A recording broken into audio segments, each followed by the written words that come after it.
जय गौर श्री राधा रमणो विजयते।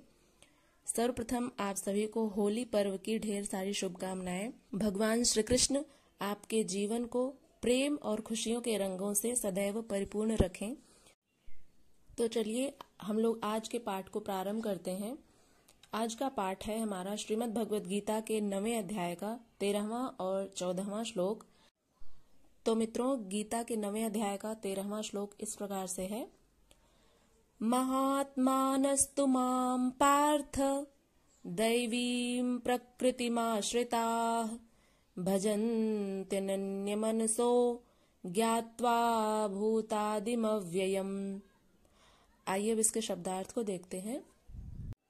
महात्मानः अर्थात महान आत्माएं, तु अर्थात परंतु, माम अर्थात मुझको, पार्थ यानी हे प्रथापुत्र अर्जुन, दैवीं प्रकृतिम अर्थात दिव्य शक्ति, आश्रिताः अर्थात आश्रित हैं या शरण लेते हैं, भजन्ति अर्थात भजते हैं या भक्ति में लग जाते हैं, अनन्य मनसः यानी मन को अनन्य रूप से स्थिर करके, यानी अनन्य मन का अर्थ होता है जिसका मन कहीं अन्य न स्थित हो, एक ही जगह पर जिसका मन स्थित हो उसे अनन्य मनसा कहते हैं।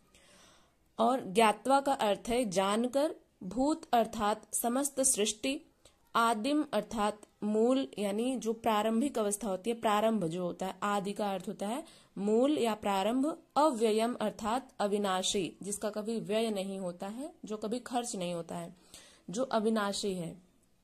तो ये रहा शब्दार्थ। आइए अब इसके अनुवाद को देखते हैं।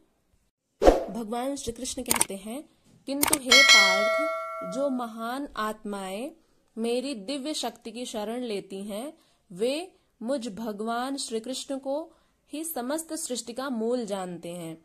वे अपने मन को अनन्य भाव से मुझ में लगाकर मेरी भक्ति में लीन रहते हैं। कहने का भाव यह है कि मित्रों, कल तक के श्लोक में हमने पढ़ा था, भगवान श्री कृष्ण ने अर्जुन से कहा था कि वे व्यर्थ आशा, व्यर्थ कर्म और व्यर्थ ज्ञान वाले विक्षिप्त चित्त अज्ञानी जन राक्षसी, आसुरी और मोहिनी प्रकृति को ही धारण किए रहते हैं।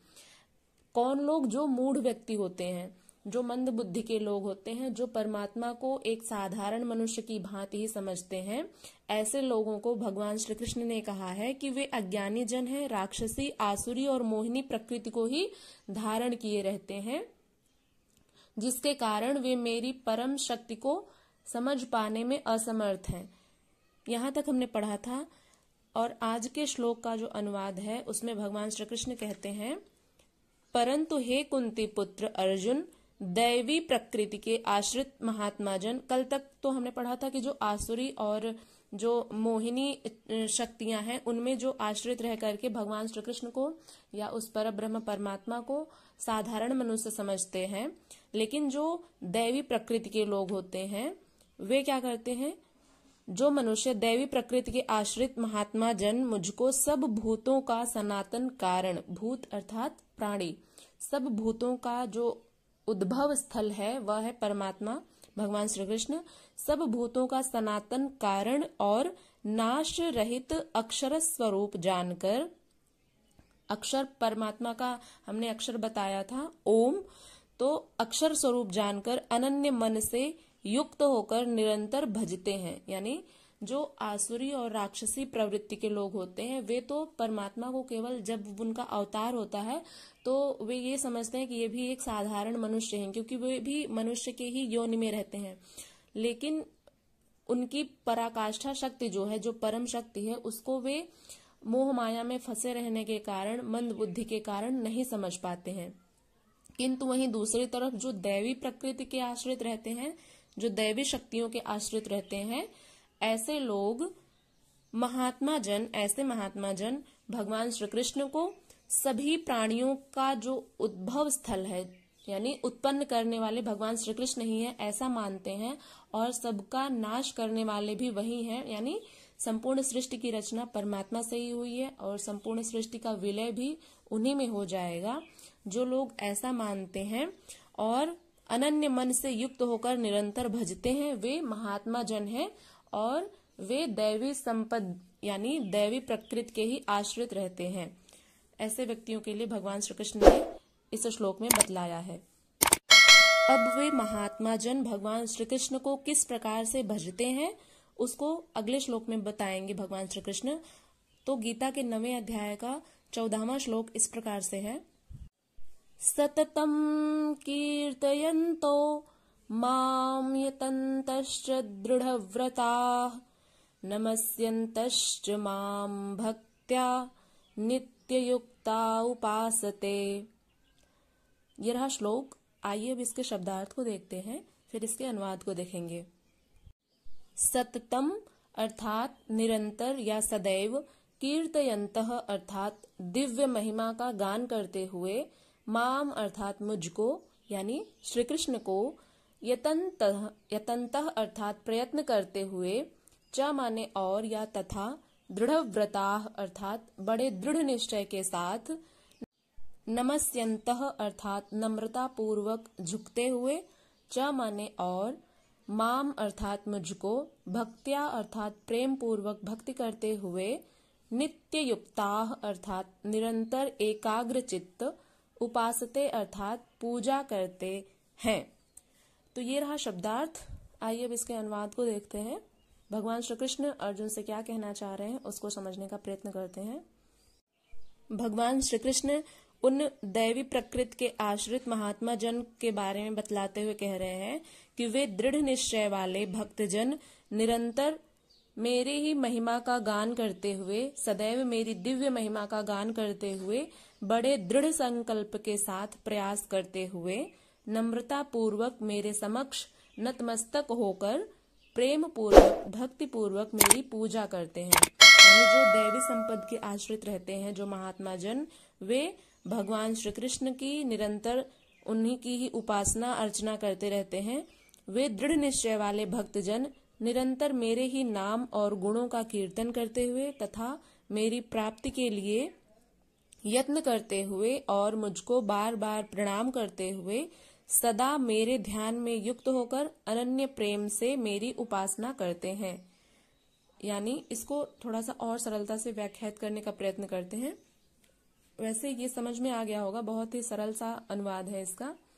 भगवान श्री कृष्ण ने अभी हमें बताया कि जो आसुरी संपद के लोग होते हैं और कुछ लोग होते हैं जो दैवी संपद के लोग होते हैं।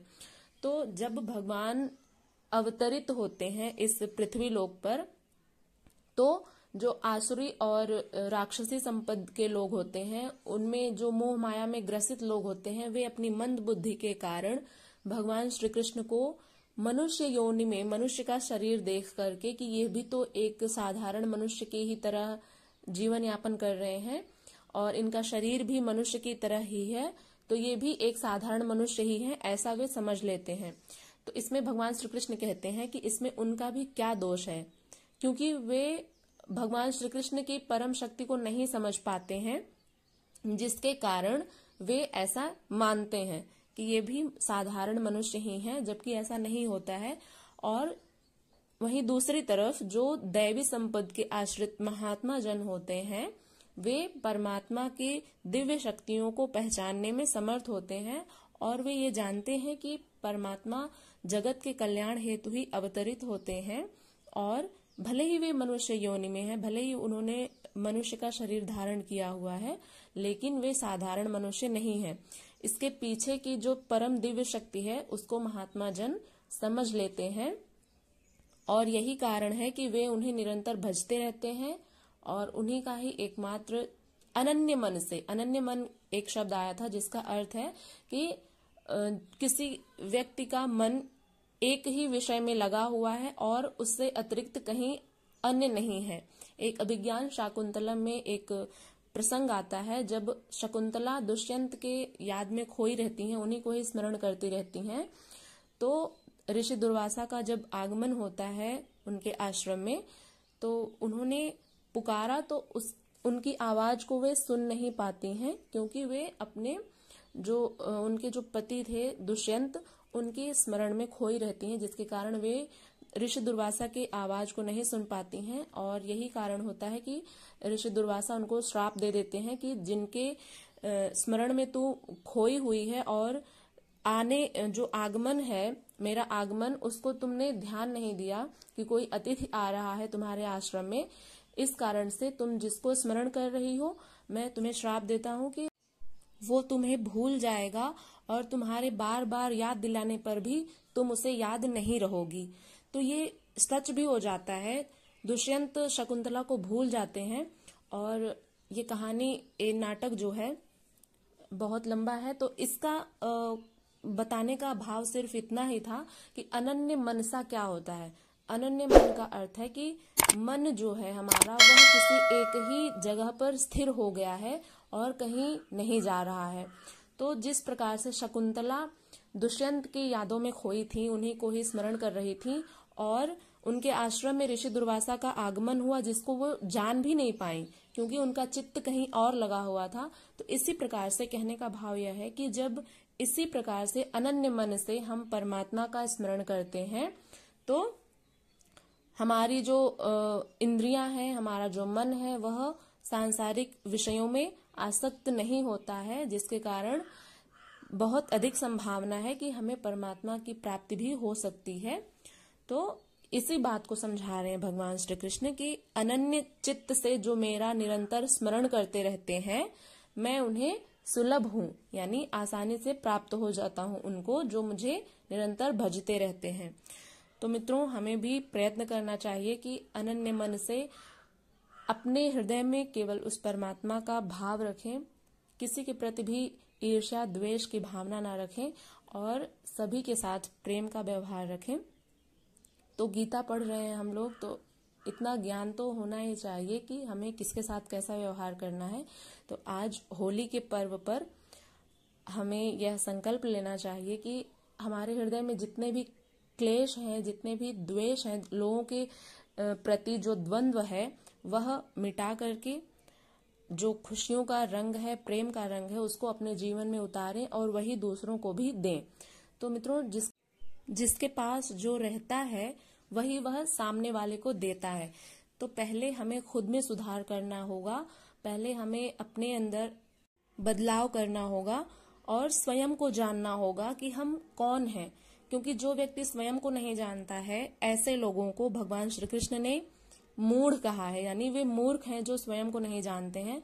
इसलिए जब हम स्वयं को जानेंगे, स्वयं से प्रेम करेंगे, तभी हम दूसरों को भी प्रेम कर पाते हैं। और सबसे आसान तो यह है कि परमात्मा से ही हम प्रेम करें, क्योंकि ये जो मनुष्य योनि है, भले ही हम इस संसार में जन्मे हैं, तो इसका मतलब ये नहीं है कि हम लोगों से द्वेष रखें, लेकिन यह सांसारिक मनुष्य जो हैं, इनकी प्रकृति ही ऐसी होती है कि यह जो हम प्रेम का जो दिखावा ही कह सकते हैं, लेकिन ये प्रेम नहीं होता है, यह मोह ही होता है जो हमें एक दूसरे से बांधे रखता है। कहने का भाव यह है कि यह हमें स्वार्थ के बंधन में बांधे रखता है, लेकिन परमात्मा का जो प्रेम वह निस्वार्थ होता है। और हमें भी चाहिए कि हम निस्वार्थ भाव से भगवान के प्रति भी प्रेम भावना रखें। और मनुष्य योनि तो ऐसी है कि परमात्मा से भी स्वार्थ की भावना रख करके ही उनकी भक्ति करता है। क्योंकि देखा गया है कि जब एक परमात्मा से बात नहीं बनती है तो लोग दूसरे देवी देवताओं को बदल लेते हैं कि दुर्गा माता यदि आपकी कोई कामना पूर्ण नहीं कर पाए तो आप बदल करके हनुमान जी की भक्ति करने लगते हैं। तो कहने का भाव यह है कि एक में ही श्रद्धा होनी चाहिए। इसीलिए तो भगवान श्री कृष्ण गीता में कह रहे हैं कि जो व्यक्ति अनन्य चित्त से मेरा निरंतर स्मरण करता रहता है, मैं उसके लिए सुलभ हूँ, यानी उसे आसानी से प्राप्त हो जाता हूँ। तो मित्रों, ये रहा हमारा आज का अनुवाद। यदि वीडियो पसंद आई हो, व्याख्या समझ में आई हो, तो इसे एक लाइक अवश्य करिएगा। इसे अपने मित्रों तक तो अवश्य शेयर करिएगा। चैनल पर यदि नए हैं तो सब्सक्राइब भी कर लीजिएगा। चलिए मिलते हैं अगली वीडियो के साथ। तब तक के लिए अपना ध्यान रखिएगा। एक बार पुनः आप सभी को होली पर्व की ढेर सारी शुभकामनाएं। नमः संस्कृताय। जय श्री कृष्ण।